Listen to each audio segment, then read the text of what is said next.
welcome to the Hoebusters podcast, y'all. I am your host, Deary Michelle, and today we have a beautiful guest named Bazjae who is joining us to share some of her life experience with us, and we want to find out just how she's been overcoming some of life's difficulties and challenges, coming out of difficult relationships, working on new businesses and projects, and working on healing too. We know how life be lifing for us all, y'all.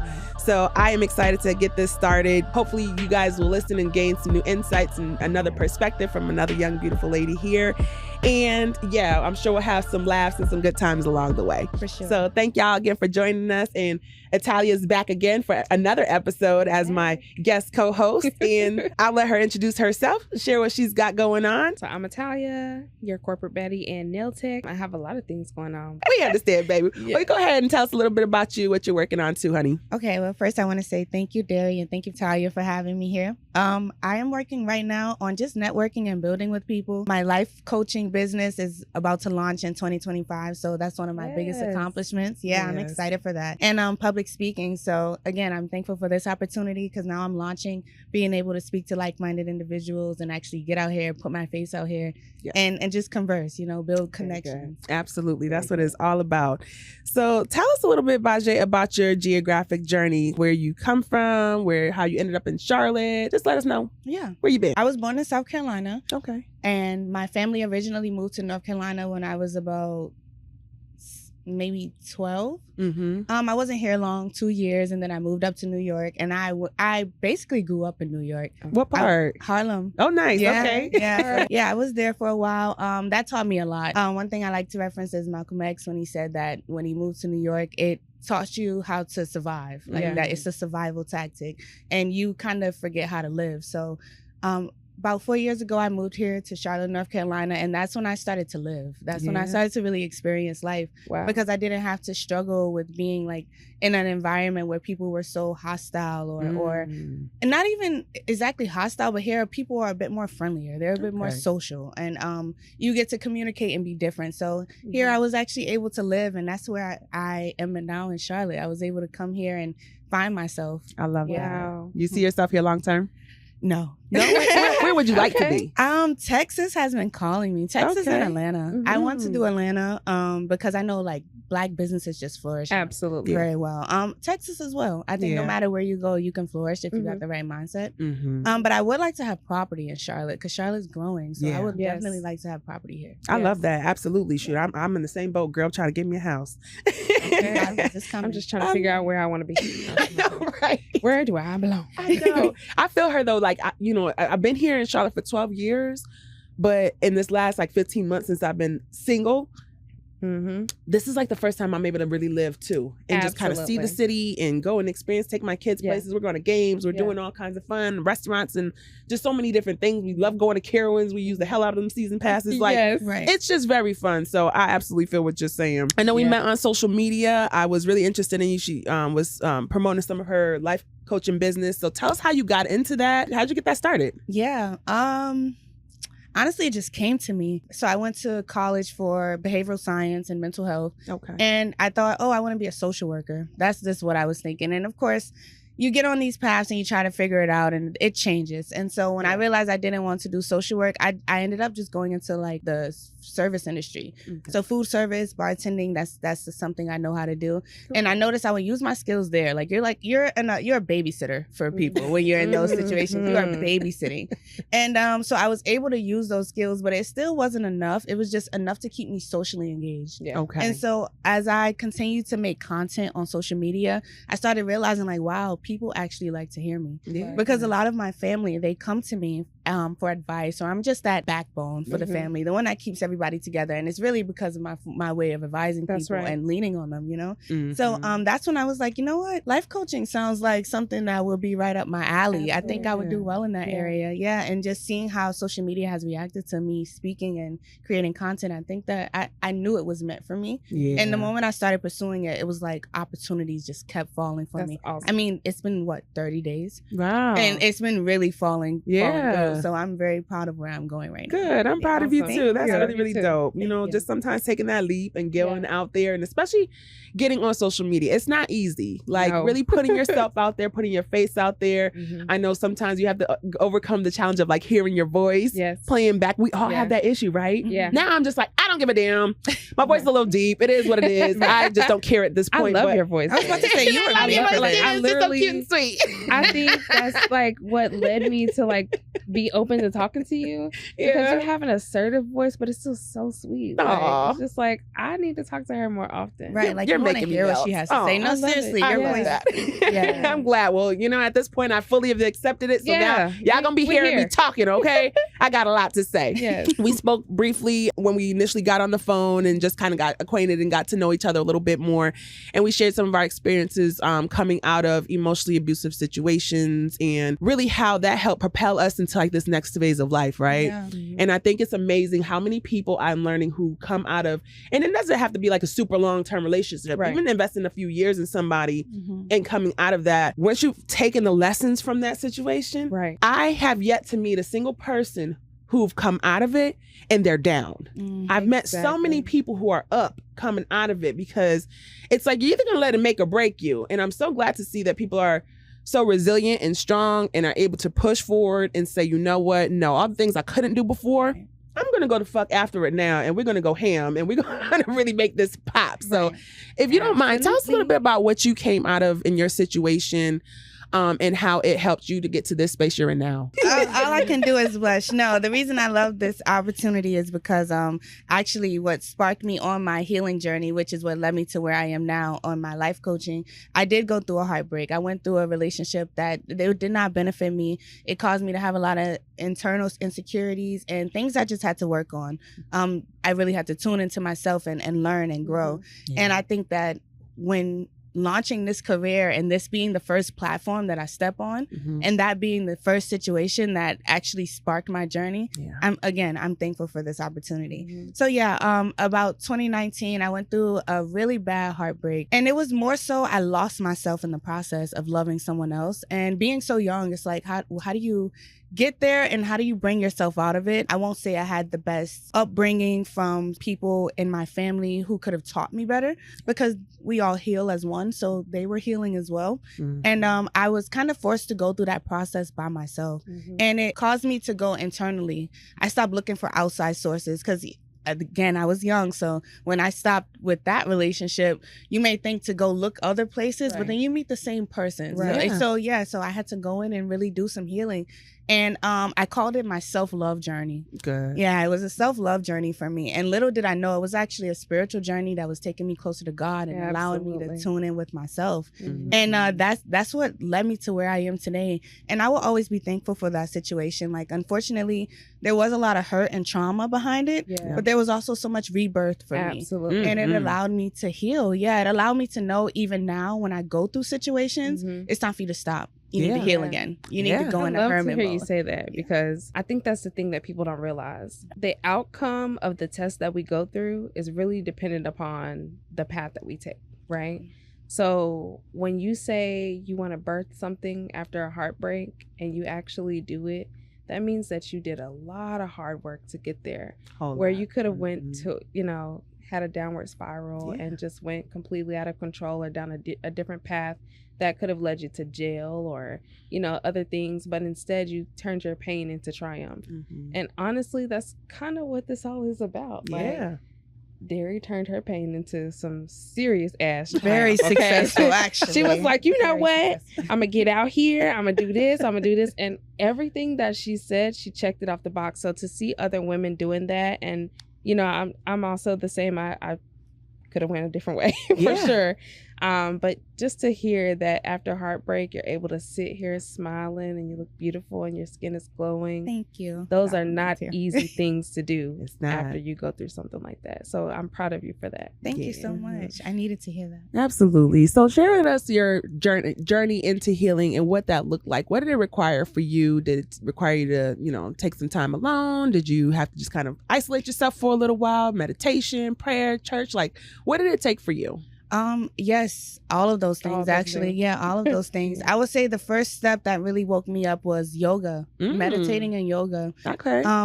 At that time, drinking and smoking was like coping mechanisms for me. And I wanted to kind of get rid of that. I wanted to let that go. I wanted healthier ways of healing myself. So I went into yoga, and yoga was like the first time I had a soul connection with myself.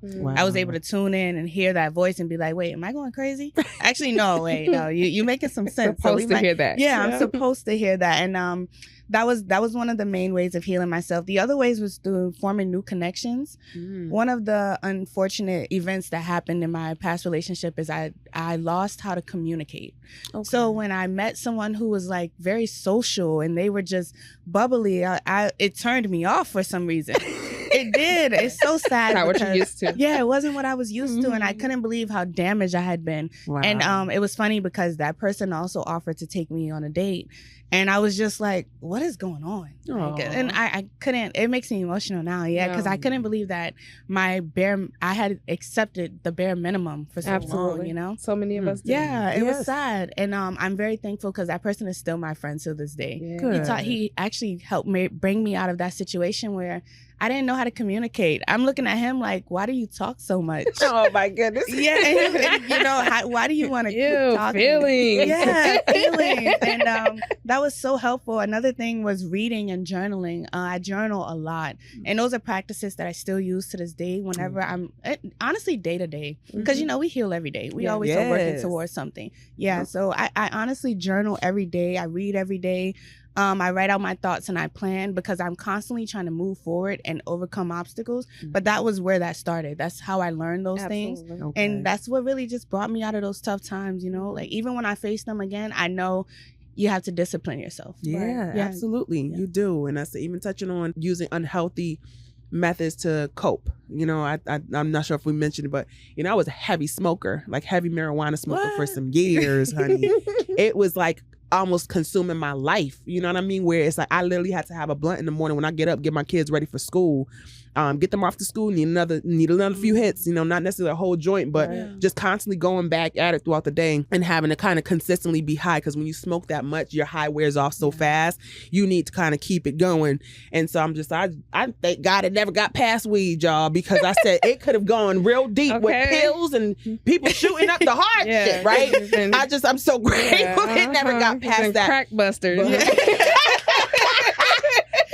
That was a good one. We ain't need that, okay? That'd be a whole other podcast. But, you know, I was so happy to finally be able to shake that. Like this summer, I stopped smoking, like the excessive heavy, you know, all the time. And I'm like, you know, I still partake occasionally. But it feels so good when you don't have to rely on it. And it's like, you know what? I'm only doing it because we're out. I'm with people. We're having a good time. We're going to a bar, whatever. It's just, it's not my everyday. I can get through the week. I can get through a couple weeks now and not think about it. I ain't spending no money on it no more. I've been saving for this house.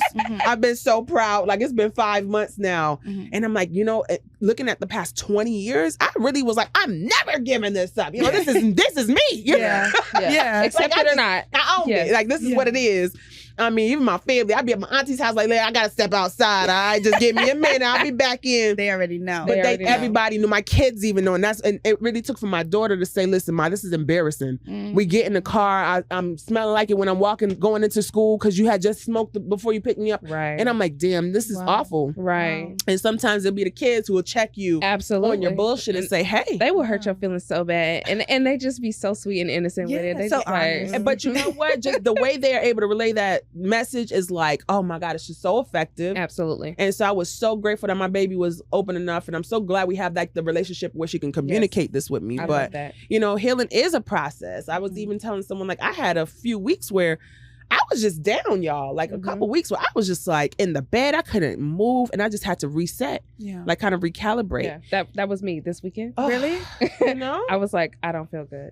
That's exactly what it's like. Your body will create something. I'm still getting over the bronchitis, and I'm like, it just forced me to sit my ass in that bed. Absolutely. I couldn't go out. I could not do anything. Like I had to have my parents help with the kids. Like, oh my God, but I was able to just kind of, again, get back into journaling a little bit more, start writing my goals out for 2025, really kind of reflect on this last year. Like, this has been a year, y'all. Seriously. I was just telling somebody at work today, if you just really take a step back and let's pretend that someone else is you, okay?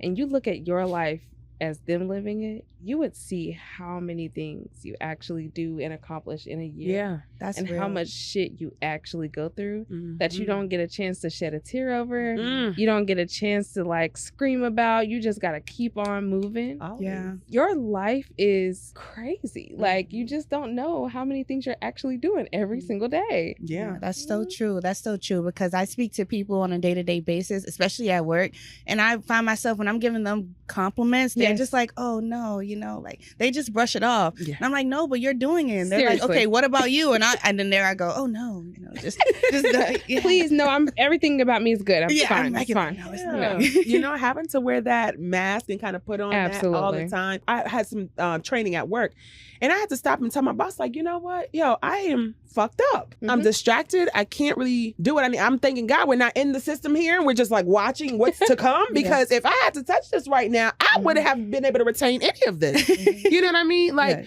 but being able to be honest with yourself, and that's just kind of what I think is an important part of healing too, being able to share your experience, being able to have the courage to speak out, because, someone came and gave me a compliment that I thought was so sweet. It's like, what you're doing is so brave. Like, it is so hard to talk about what you've gone through, the painful parts. We can talk all day about the good shit. Absolutely. The hard, painful shit is very difficult. Especially, like, I know for me, I have a pretty private life, right? Yeah. Like, you might know the things that I post on social media, but to be honest, a lot of people have no idea that, I was ever even in a relationship or living with anyone or whatever. So to be able to have a podcast episode with you where I actually discuss, like, details, what I was really going through, you have no idea how many phone calls I got. Like, I mean, even my mom was like, wow, like, I had no idea this is what you were going through. But I mean, that's just how well we hide it. Yeah. And then, as Black women, we have a little extra to it because we already have so much on us, right? Yeah. So it's hard. You're right. I want to say congratulations to you, though. You are Thank beautiful. And like you said, you are glowing. Thank you. And you came up here, and no matter what, you show face in front of the camera, and you stand up for yourself. Absolutely. And that's all that matters. Yeah. So I just congratulations. want what's right for me. Exactly. Exactly. Not about everybody else. Yeah. I get it. So are you on the scene now? Are you single? Are you dating?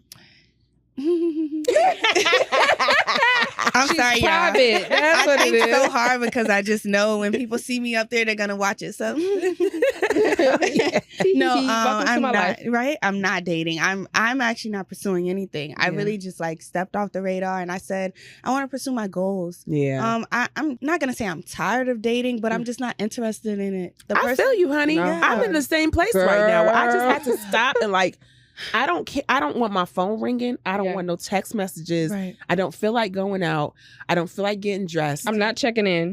I'm not. Exactly. I'm not sharing my location. I wanna get up and I was go. talking to a guy, and in 2 weeks, y'all, he was asking to share locations. I'm thinking this is too fast. No. We've got to slow this down. But it's just nice to be able to get to a place where you're okay with like being in that solitude. You're okay with your own company for so long. And I've met so many people when you're getting out of those relationships, it's so quick to, I just need a new nigga. I'm going to find somebody else to give me some attention, take me out, have some fun. And I said, because I definitely did it. I had my fun and that year was popping. But I said, at this point, going into this year, I really just want to take it so slow because it's like the thrill is gone now. If you've gone on enough dates and dealt with enough personalities, the thrill is really gone. But this is like going into 2025, my time to really focus on it. Because dating is just, it's really strange. And like, it is draining. It's very draining. Yeah, and it's very I gotta say too. So we like when we get out of these relationships and then we think that we want to start back dating, right? And then the dating pool is trash. So you're not actually dating someone. And then you realize I got so much accomplished by myself. Yeah. So I think that's what it is for me. Like, I moved here in July, and since then, I feel that I have accomplished so many things. You have. I have. Where'd you move from? Just from Statesville, not too far. It's like she opened a new nail salon. She's a nail tech. Congratulations. Thank you. Yes. So I just feel that I accomplished so many things alone that were almost impossible for me to accomplish while I was dating someone that, was depleting my confidence. Yeah. And, that is a testament to itself. It's like, no, I kind of get more done when I don't have to worry about somebody else's emotions. Carrying this dead weight. Yeah. And I would actually like to add on to that because that's so true. One of the reasons I sat down and I pulled myself out of the pool is because I noticed that people weren't genuinely happy for me. No. Like I remember speaking about when we first had our first call, and I remember speaking to someone that was interested, and they were like, I told them about the podcast, and they were like, "Oh, you trying to meet people better than me?" And that was like such a red flag. I said, "I'm so thankful you said that. Yeah. Thank you." Yes. Because it wasn't congratulations. Yeah. It wasn't any, what are you pursuing? What is it about? It's, oh, you trying to have. And I started paying attention to that. It also made me very secure with who I share these type of things with as well. Because everybody ain't a GM. No. For And you, everybody's you know? not cheering for you. You are right. And you know, I think it's great to see that up front though. Because I'm even seeing it with like relatives, like, now y'all talking big game when I'm around. But then it's like the same ones you'll see watching your stories. They can't like anything. They can't support. They can't share anything. Yes, those are the ones you see at the family function. And they like, for me, they say, "Oh my God, I love your nails." And I'm like, well, how the hell did you see them? Because you're not in my likes. And you're not in the shop. No notifications. You didn't book an appointment. So how the fuck do you know that I even do nails? Oh, you monitoring. Yes, monitoring spirit. Yes, absolutely. Definitely. So yeah, that's so true for sure. Well, you know, this is the Hoebusters podcast, so we always like to ask our guests a question because the stories are always crazy, right? Gotta get them. Tell us about a time when you had to be a Hoebuster. You know, I was ready for the question, but I forgot about it. Yeah. When did I have to be a Hoebuster? Oh my gosh, yes, I got one.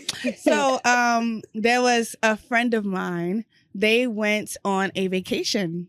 And, you know, they were just so hard on pursuing our situation. This was a while ago. They was hard on pursuing our situation, and they went on this vacation, right? And while they were there, they were like posting videos where they said they were going with their family, and the videos they were posting, you could tell it was like a sneaky situation. Like they wouldn't post. I didn't see any nobody bros. they're with. Yes, didn't see nobody they with. I'm just seeing places, and then I start seeing the shots, and it would only be 2 shots, but like I wouldn't see a hand or anything. So you know, I already realized what's going on, but I'm just gonna wait. So now I'm the first one watching it, just so you know that I'm looking. Yeah. And then at one point I ended up catching them, and it was like they cheers, and you saw the girl's nails, and I didn't say anything. I just blocked them. Give me about 20 minutes later, my no call ID just starts ring in my phone. No call ID, different numbers, different text from different numbers. And I was just like, wow, this is the game that people play. And that's when I caught a hoe. You got caught. I'll never forget that situation. I would never forget. Wow. Yeah, and you know, they got cut off. I'm not gonna say anything. I'm just gonna realize it and just leave. Because why waste my time? I get that. I got you. Well, what did you learn from this situation? What did I learn from that? I learned to trust my intuition. As we always learn. I feel like that's a daily thing. But I learned to trust my intuition. I already knew it was something funny. Yeah. I started realizing, like, trying to start arguments and stuff, just paying attention to certain vibes. Yeah. And just trusting my intuition, which is an ongoing lesson that I constantly am learning, constantly going on. That's general consensus, right? Like so many times we want to trust what they're saying. We really want to try to take what they're saying to heart, right? Like, okay, they wouldn't lie about this. They wouldn't make this up, right? But it's unbelievable how many times we will doubt ourselves and how we don't want to listen to our intuition when we are given that. Like, it's like a superpower almost. Yeah. Like you can see into a situation knowing what it is because you have this feeling and you can't deny that feeling. Right. So that's awesome. Then you start getting the dreams. Don't let the dreams come. No, listen, the dreams, crazy? the signs, Yeah. like, I swear, when I first like kind of start coming to my senses about my person, I was like seeing TV shows and the plot of the TV show would be all the same shit I'm actually going through. Or then like I would listen to a song and I'm like, oh, I love this beat. What did she say? Right. Like that. Check his phone. Okay. I'm telling you. And honestly, like it was like the signs. Everywhere I go, like a commercial would come on and it would be like, you know, it's 8:00 p.m. Do you know where your hoe is? Like, you know what I'm saying? It's so crazy that the signs are there. They are there. They are. So I think that's something that we have to express. Trust your intuition. Yes. It's there for a reason. Yes, You're it not is. crazy. Don't gaslight yourself. You're not foolish. You're not stupid. Yeah. You know, you see, you feel it. So go with that and make the best move according to what you're feeling and what you're seeing there. Amen. Yeah. So you ladies are co-hosts together. Like, Well, you know, what else? I have another co-host. Her name's Janita, but she teaches during the weekday. Okay, gotcha. And so my girl offered, like, if you ever need a co-host, let Yes. me know and I can fill in for you. yeah, so I was you're like, a great listen. duo. She's, Yeah. I'm telling you, I don't think it matters who I bring in. No, I I just don't. have great friends. We have Yeah. great conversations and great energy. We just Yeah. all bounce off each other. So I'm like, any day, whoever's available, come on, bring your ass. Right. And let's do this. Yeah. Yeah, this was a beautiful experience. Again. I'm Thank glad. you, ladies. Yeah, That's it okay. was smooth. I feel very safe here. You almost brought me to Good. tears once, and I said, No. Terry. No. I can have that effect sometimes. Look, I'm always Fictitious. teary-eyed just because Right. these eyes of You mine. ain't say that in the document. Well, there it is, y'all. Another episode of the Hoebusters podcast. Special thanks to my girl Italia, my new friend Bazjae, who we just realized we're like neighbors. We live right in the same area as Literally, Charlotte. yes. And I think that is so amazing. We're literally like right around the corner from Good. each other. But thank you so much, honey, for joining us today and on such short notice, right? Yeah. To all you watching and listening in, I appreciate it. Please make sure you take a minute to subscribe to the channel on YouTube. You can follow us on all the podcast streaming platforms, Apple Podcasts, Spotify, iHeartRadio, all the good stuff. Let us know how you like this episode. Drop us some comments. You know, I like the eggplant and diamond ring emojis. Please share this video and please let us know if you're interested in being a guest on an upcoming show. Tap onto the website www.hoe-busters.com and apply to be a guest on the main homepage. If you're local in the Charlotte area, you can come join us in our fun little studio, have a good time, or if you're not here, we can always tap in and do a remote episode, and that's always a lot of fun too. So until next time, you all, take care. Peace. Bye.